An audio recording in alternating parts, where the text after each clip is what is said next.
I'm bigcal and welcome to this week's bigcal.co.uk blog post / video in this instance, and today I'm going to be taking a look at games that I treasure the most from my personal collection. Now the reasons for this will vary. Obviously in something like this you might expect, ooh, this is rare and worth a lot of money, and ooh, it took me years to find this thing, and games like that. But for me, some of them are for that reason, but others, have very different reasons, which I'll go through as I go through this pile of games here. So, without further ado, I believe that's the term, we shall start off with the first game here, which is Super Mario Brothers for the Nintendo Entertainment System, which I have set up nicely here. This cartridge is actually Mario Brothers and Duck Hunting 1, but whatever, I'm only really talking about the Super Mario Brothers game. It's really my first memories of gaming with this one. First console I had growing up was the Nintendo Entertainment System, not this one. I bought this a couple of years ago because when I was younger we never kept all those consoles and games, which I do regret doing, but whatever. But yes, Super Mario Brothers was the first real game that I remember playing. I have tons of memories of playing as a kid, especially me and my brother. Every day after school we go to my granddad's house. My mum and dad were both working full time, so after school they needed someone to look after us, so my granddad would pick us up from school, we'd go to his house, and we had our Nintendo Entertainment System permanently set up at his house because that's where we spent most of his time after school until his parents came home, and then at weekends as well sometimes when both my parents were working. And what we would do is sit around, have a laugh and play Super Mario Brothers, and my granddad was an expert at the damn game. It was amazing. I mean, he took early retirement due to a back problem, so he would sit at home and play Mario all day, and then we would come home and it's like, hey guys, I just found this new secret for it, and he showed us all the secrets with the hidden warp pipes and jumping up and running across the screen on top of the blocks in level 2, all these crazy things. So we just have fantastic memories of playing this game when I was a kid. The first game I ever really played that I really remembered, that I still love to this day, and of course great memories of spending time with my granddad, who has unfortunately since passed away. So that's why I really do treasure having this game in my collection. Next up is, surprise surprise, another Mario game for the Super Nintendo. It is Super Mario World, which the second console I got obviously was Super Nintendo, which I got here. Again, this isn't the original one that I had.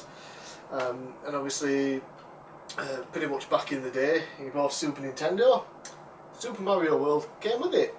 And again, I have memories of just playing this game over and over and over again. Not with my granddad this time, we had the Super Nintendo set up at home. However, I did finally persuade my dad at one point to play with me. He's not into video games at all, he's terrible at them, but he could play one level and one level only, which was, I think it's technically the second level of the game. I think when you start off Yoshi's house and then you go to the left is technically level 1, but you go to the right it's level 2, but for some reason everyone would always go to the right to start off, and that was always seen as the first level. So it was always fun watching my dad attempt the same level over and over and over and over again. And since then, obviously I got rid of the Super Nintendo when I was younger. Most of the time we would trade in basically or sell as old consoles to get the new ones, which is how we had to do it. But since then, obviously, not only have I bought a Super Nintendo and a copy of the game again to play and complete 100% all the hidden levels, everything's all done. When I first got my Wii, the original one, which is back here, I don't know if you can see it on camera. The Virtual Console was amazing at the time. It's like, wow, Virtual Console, download old games. Super Mario World, one of the first games I bought. Me and my best friend, who we now share a house together, him and his girlfriend in one room, me in here. We would stay up until like 2 o'clock in the morning while we were at uni. And we would just sit and take turns a level at a time playing Super Mario World on the Virtual Console. And then obviously I bought the cartridge as well as the Super Nintendo not too long after that. And in my opinion, this is the single greatest game of all time. And that is saying a lot. Obviously, is it as technically advanced as games today, as even Mario games today? Can you do as much? No, obviously, but to me it is just perfect. I mean, gameplay wise it is just fantastic, controls are amazing, the graphics are colourful and bright and wonderful for the 16-bit era, the sound is amazing, all the different secrets. I mean, there's something like 120 levels in here. 120, that is quite a lot even for an older game, you know. And the boss battles great, especially when you go up to Bowser and, you know, his whole like floating fortressy island ship or something in the middle of the sea, you know, the big map area that could go around. It was just probably revolutionary for its time. I don't want to go out on a limb and say that, I don't really remember a lot back then, but yeah, Super Mario World, one of my favourite games, and in my opinion the greatest game of all time. Okay, after a brief interruption from the cat that lives here, we'll move on to the next game, which is for the Sony PlayStation 1 and is Twisted Metal 2 World Tour. This game is still my original copy from back in 1997 when I first got my PlayStation 1. This was one of the games that was bundled with my console, and it's the only game that was bundled with my console that I still own today.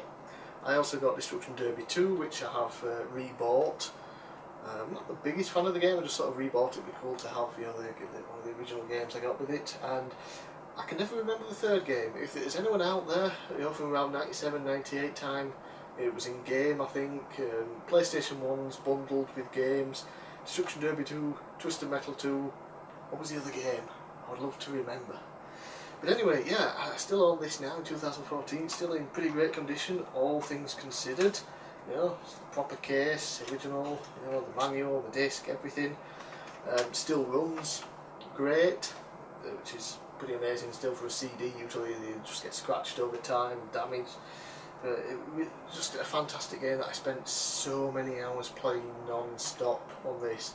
You know, I would go through, you know, every character like every night, completing it. You know, the sort of campaign was really kind of short. You had each character, then you would take them into all the different arenas, and you just have to kill all the other enemies and move to the next arena. You know, you'd go through maybe like 7 different arenas, and then you would win. So it didn't really take that long to do with one person, so most of the time I would try and go through as many as I could in one night, every night, years, and I never got bored of it. Still not bored of it, still play this. It's great. In fact, I still even remember the cheat for God mode when I just like to go around having fun. Hold all 4 top buttons, that's L1, L2, R1, R2, and press up, down, left, right, right, left, down, up. God mode. Got to do that when you're in the game though, when you're actually playing it, not on the menu or anything like that. Oh, on the character selection screen, L1, up, down, left, unlock Midian, the boss. Yeah. Fantastic game, one of my all-time favourites, still play it to this day, still glad that I own the original copy. Speaking of owning original copies, another one of my favourite games, one of the better wrestling games that there's been, and you know, while there has been a ton of wrestling games, there's also been a handful of great ones, and this, you know, happens to be it, and it is WWF SmackDown 2 Know Your Role. This is my original copy from back in 2000, 2001 when it came out, and then I also own it again. This one is the WWE version, which was re-released probably, I'm guessing, in 2002 when they moved away from the WWF and they, you know, got the F out, so to speak, as the marketing campaign was. So, well, obviously, I remember it was a Planet PlayStation magazine back in the days, you know, 2000. Was the main PlayStation magazine that I used to buy. It was one of the cheaper ones, which is probably why I bought it. And I remember seeing pictures in there of WWF SmackDown, the first game, and it just looked incredible. Because games up until then, I only really remembered something, you know, like In Your House, WrestleMania the arcade game, you know, all sort of, you know, like fighter games. You know, the N64 games that I never got to play at the time. I never really played Warzone or Attitude for the PS1 until after these, because I kind of, you know, didn't get to see wrestling for a few years. It was only in 2000 that I finally got to be able to see it again on Channel 4 for free, when they had Sunday Night Heat and a handful of pay-per-views every year for free on Channel 4. So once I got back into wrestling, I want a wrestling game, and then I see SmackDown 1, sorry. in the Planet PlayStation magazine, it just looked incredible, so different from what I remember wrestling games. You know, you had the cages, you had tables, ladders, all that sort of thing. It just looked amazing. So I obviously bought it, loved it. And then SmackDown 2 came out, so of course snatched it up as soon as possible, and holy crap, you know, I can still play this one today. It is amazing. There's so many different match types and options, an incredible roster. The story mode just goes on and on and on forever. Essentially, if you want it to, you know, the create pay-per-view mode was great. Everyone always wants it back every year, things like that. And then when I moved to university, specifically when I moved to university, I got the Wii and there was a virtual console, as I mentioned, and I started to get a bit more into retro gaming. And I thought, ooh, I know what I'll do. I'll set up a PlayStation 1 emulator on my PC, and then just bring all my games through, just the discs in a CD wallet. That way I'm not taking up space with all the case and everything. I don't have to bother bringing my PlayStation 1 through and setting up to the TV and messing about. I'll just have, you know, the emulator on the computer, which was my computer at the time, was fully capable of running it. I'll bring the games over. So that's what I did, and I was playing this, and, you know, Twisted Metal 2 and all the others. And then when I came back from university, I couldn't find this game. I couldn't find Twisted Metal. I couldn't find any of the discs in my PlayStation 1 games. I looked through all the boxes that I brought around me, could not find it. Damn it. So I rebought SmackDown 2, and it was the WWE version. I didn't even realise at the time. I also rebought Twisted Metal 2, but I've since sold that copy on because I didn't need a second one. Not too long after, I found my discs from my PlayStation. They were in a box that I looked through a million times trying to find them. So I ended up with 2 copies, and while I said I sold Twisted Metal 2 on, because I didn't need a second copy, I decided to keep this one because it was a different version, WWF and WWE. So yeah, so happy that I managed to find my original copy, and I'm also quite glad that I got the WWE version as well. It's, I guess, a cool collector's item to have WWF and WWE versions of the same game. Okay, we'll move on to something a little newer now, a PlayStation 3 game, and it is Far Cry 3. Now, if you have read any of my blog posts over on bigcal.co.uk before now, you'll probably know that this was one of my favourite games of the last generation of consoles. Now, Far Cry I'd never really heard of before. The only Far Cry game that I knew about was the one that came onto the Wii, which got horrible reviews, looked terrible, and probably was terrible. You know, I think everyone agrees it's a terrible game. So Far Cry series I didn't know about, didn't know those other games, and that's all I had to go by. I thought, oh, who gives a shit about that? And then Far Cry 3 comes out, and everyone's talking about it. I see some videos, and I immediately just want it. I don't know why. I mean, considering all the other games in my collection, this isn't really a game most people would expect me to want and to play and to like. But I watched videos of the gameplay and all the crazy stuff you could do, and I just immediately wanted it. And it had only just come out, and it was just before Christmas. I think it was November, like 2 years ago now, maybe. It had only just come out, and then I saw it in a deal.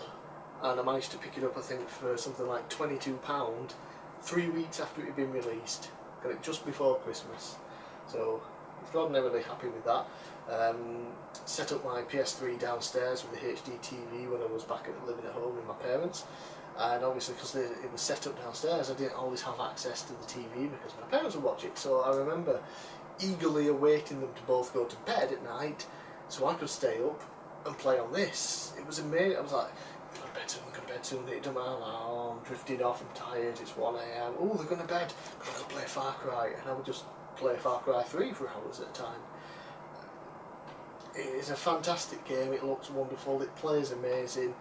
And I'm definitely looking forward to trying out Far Cry 4 at some point. I can't currently afford it, but if I could, I would definitely be playing it because I loved Far Cry 3, and it's, you know, definitely sort of changed my opinion on games like this. I mean, normally I wouldn't really bother picking them up. You know, I would stick to more platformer type games. That's what I prefer the most.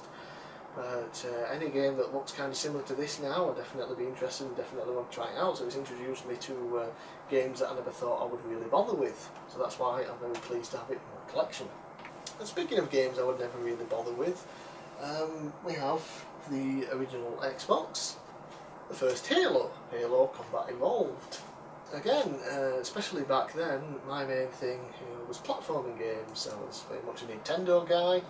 So Mario, things like that. I also had a PS1, but at the same time still playing platforming games, Gex and things like that. And then my friend got an Xbox when it was launched.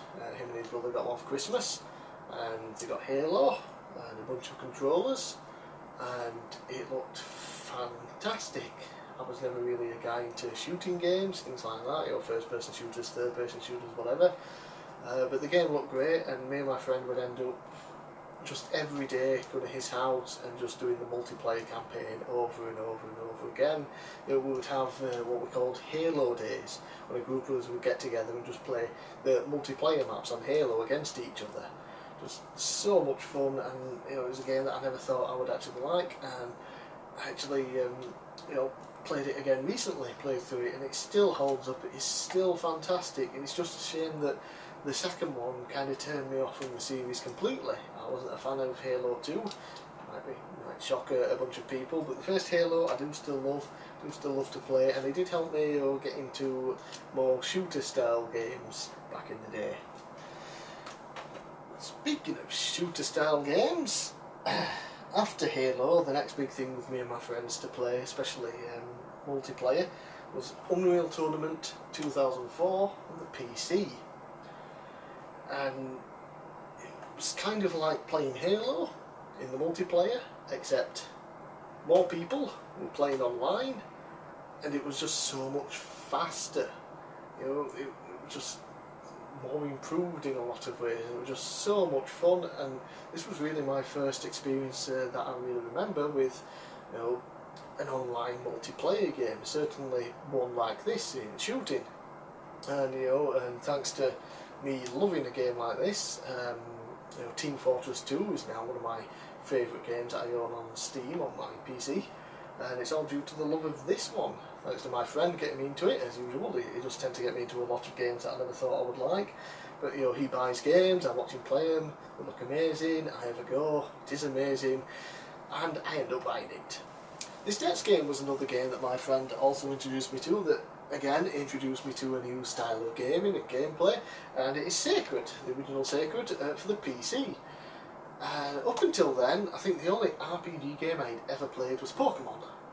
So Pokemon was literally the only thing that I knew about RPGs. As far as I was concerned, that's what an RPG was. It was like Pokemon.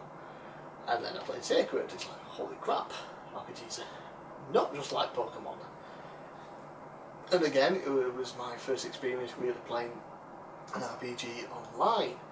And played for hours on end after school, me and my friend, I would do the single campaign offline, and then we would go online with his characters, we'd team up against, fighting the dragons and levelling up, and, on the server we played on, me and my friend were like the strongest characters there. We were like level 120 or something at the time. It was crazy. I had these amazing items, like shoes that made me run faster than characters could go on horse, which was insane. We knew a load of secrets, like how to get items and level up faster, get lightsabers style items that everyone wanted off us, which was cool. And like I said, it introduced me to a world of RPG games, these huge open world RPGs. We just go around, you level up, you destroy enemies, and in turn it got me into like the Diablo series, for example. Torchlight, made from some of the makers of the original Diablo games. I've tried to play the second one. It does seem good, but the game constantly crashes on me, so can't do much. And apparently the third one was terrible. I haven't played that either. But yeah, the first Sacred I do still love. I even bought the Gold Collection, I think, either on Steam or goodoldgames.com, because it was incredibly cheap, and I do intend to play through it again at some point, because I never actually finished the single campaign, which is insane. All the years I had it, the level I was at, everything I could do in it, and I never finished the campaign. So One of my favourite games, introduced me to the whole RPG and online RPG series really, and it's still incredible to play today if you can get your PC playing with it. Last time I did try to play it off the disc, I could only get it in a really small window in the middle of my screen, but yeah, it's still great to play and one of my all-time favourite games. When it comes to all-time favourite games, I think the Simpsons Hit and Run is definitely up there near the top. If I'm not mistaken, this just missed out on my top 10 favourite games list over on bigcal.co.uk. Simpsons Hit and Run. Just missed out, and I think I'm starting to regret that decision, to be honest. This game I love so much, I've owned this multiple times on multiple platforms. Originally had it the Xbox, the original Xbox, and what I would do back in the day, I wasn't so much into keeping games, so I would trade them in, usually for store credit at this particular shop I went to, and then I would buy, more games. So I got rid of it, and then, it's like, oh, I really want to play that game again, so what did I do? I picked it up for the PC, because it was the cheapest option at the time. Played it, loved it, and then, unfortunately got rid of it again. And then I GameCube, the Wii, sorry, which is GameCube compatible, and I picked up a bunch of GameCube games when the Wii first came out, and one of them was Simpsons Hit and Run, just because I wanted to play it again. It's amazing, and I just have so much fun with it even today. I've been playing, I played a bit of it a couple of weeks ago actually, started again, still got my original save file from the GameCube version, where it's completed, and I just started again to go through the story. What also is so special about this game for me is that up until this, Simpsons games sucked. Bart versus the Space Mutants or something on the Nintendo Entertainment System, which for some reason I own. It was garbage. All the other ones kind of garbage. And then Simpsons Wrestling, not exactly a great wrestling game, not a great Simpsons game, just a sort of a mess. All these other different games. Then Road Rash came out, Simpsons Road Rash, and it was essentially Crazy Taxi with the Simpsons, and it was okay, you could drive around Springfield, it was cool. And then this one was finally released, and you had the whole driving aspect of Road Rash, and you get to go around Springfield, but now it was also a 3D platformer built in, and you got the great, the funny, great story from the written by the Simpsons writers. All the Simpsons cast are here to voice it, and it's just a fantastic game. The best Simpsons game ever, probably. Although I am a huge fan of the Simpsons game that came out, on the next generation of platforms. I think it was also released on the PS2 and things like that. But I own the Wii version. It's actually here. Yeah, that's what I'm talking about. Hugely underrated game in my opinion. I think it's fantastic, but as far as the best Simpsons game goes, this one's probably it. So yeah, I just spent, like I said, countless hours playing through it over and over again. Bought it on multiple different platforms, and every time I sold it I regretted it and wanted it again, so I just kept buying it. Now I finally got it on the GameCube now, and I'm not getting rid of this copy no matter what. Star Wars Knights of the Old Republic. Definitely pleased I own this in my collection. For one, when I actually bought this, I don't know if it was considered rare, or if it was just because it's really good. Everyone was charging through the roof for it. So when I picked it up, it was incredibly cheap. I managed to get this and the second one, something like £8 each, which now they're released on Steam, and you can usually pick them up in a Steam sale for like £2 or something, which I actually own them on Steam as well. But my original playthrough was on the Xbox, which was only a few years ago that I actually bought them and gave them a try, and the game had a lot of hype. Obviously, I'd not played it, so then when I got around to play it, I was like, oh, you got that game, it's amazing, it's one of the best games ever, it's fantastic. So you're thinking, yeah, it's probably not going to hold up, is it? And then I started playing it, and the first like planet that you're on is incredibly dull and boring, and I was like, I must get through this, get off this planet, and then maybe it gets good. And it does. It gets incredible. A fantastic story. You got all the different characters, your teammates. You can talk to them, learn about the history, get information from them. All the different things you can do, travelling from planet to planet, or all the different missions that you have to do, quests or whatever. Just an utterly fantastic game. The second one doesn't get as much love. I've only played up until like, I don't even think I've got off the first planet on the second one yet, but I do want to give it a try and play through it, even though people tend to crap all over it. But the first one is fantastic, definitely lives up to the hype. I am so glad that I went out on a limb essentially and bought it, and in hopes that it was going to live up to expectations, and it absolutely did. And even though the game would crash quite often on me, I would still turn off the Xbox, turn it back on straight away and get it to load up, and hope that this time I would be able to get through that point, it wouldn't crash on me and I could keep on playing, because I just wanted to constantly play it.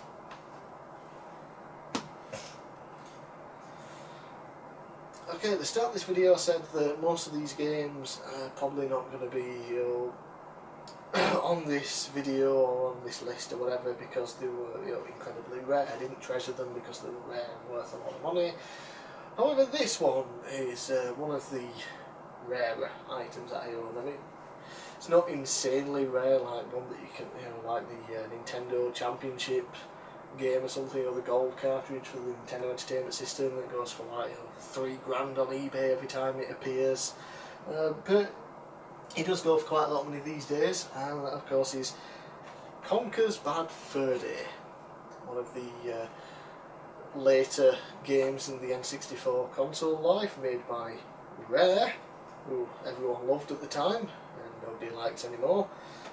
Conker's Bad Fur Day never really got any recognition at the time due to being at the end of the console's lifespan, the PlayStation 1 taking over, the PlayStation 2 around the corner, so not many people took notice of it at the time. But over the years, when people have been looking up retro games, this one always comes up, and people go insane over it, talk about how amazing it is. And as such, with there being so few copies out there compared to a lot of other games, it can go for quite a lot of money. Usually the cartridge I would often see go for around £40 on eBay, and then for a boxed copy like this, which I'm lucky to have, you're looking at maybe £100 at times, which is insane. It's a game, but people were buying it because people wanted it in the collection, and I was incredibly lucky to get this, the fully boxed copy. It's not mint condition, but it's pretty damn good. I'm pleased with it. £15. So I treasure owning this one because it does go for a lot of money, and I paid bugger all for it really compared to what other people do. And on top of that, it is a really fun game. It's not some huge masterpiece. It's not the best 3D platform that the N64 has to offer, but it is a damn good one. It's hilarious. The storyline is crazy. Conker, the character, is completely out there. Lots of adult humour in it. So it's an extremely fun game, an extremely unique game, especially for the time. And even today, we don't really get games like this. But the fact that it does go for a lot of money and I paid very little for it in comparison is one of the reasons that I love having this in my collection. And finally, just because it was at the bottom of the pile, these are all not in any kind of order, it is Super Mario Kart for the good old Super Nintendo. A game that I again grew up on, along with Super Mario World, Super Mario Brothers on the NES. Obviously, again, not my original copy, but what a game. It started off, the incredible Mario Kart series, and then went on Mario Kart 8 for the Wii U, which is just spectacular in every way except for the battle arenas, which is a shame because it's the only letdown. But the series all began here on the Super Nintendo with Super Mario Kart. And while it doesn't look much these days to play, it's still extremely playable, extremely fun, and I do still love playing it. I remember, growing up with my brother, playing the multiplayer, races. I was terrible at the battle mode. That's what we played the most. We loved that battle mode. That was the only chance I ever really got to win against my brother, because I was awful at the racing part of it. And then again, like I said, when I got into collecting retro games and consoles again, Super Mario Kart was one of the first that I looked out for, and I was able to come across it fully boxed, again not in the best condition, but perfectly good enough for me. It's the game that I'm most interested in. I was able to get the box version for incredibly cheap, roughly the same price that you could buy just the cartridge on its own. So I'm extremely happy to own this again. It does bring back a lot of memories, like a lot of these games tend to do. I said it was one of the games that I grew up on, and that's why I completely treasure having this in my collection along with these others. So that's all from me. I hope you enjoyed this video, and underneath the video in the comment section, either on YouTube or on bigcal.co.uk, I'd love to hear from you and what games you treasure the most from your collection and why. Are there any here that you treasure just as much as me? Are there any that you love and wish you had in your collection? Or are there any here that you think, why the fuck does he like that? Why is it in his collection? Let me know, it'd be interesting to read. So, thanks for watching. I'm Big Cal. Again, don't forget to check out bigcal.co.uk for more videos and blog posts, and I'll see you again next time.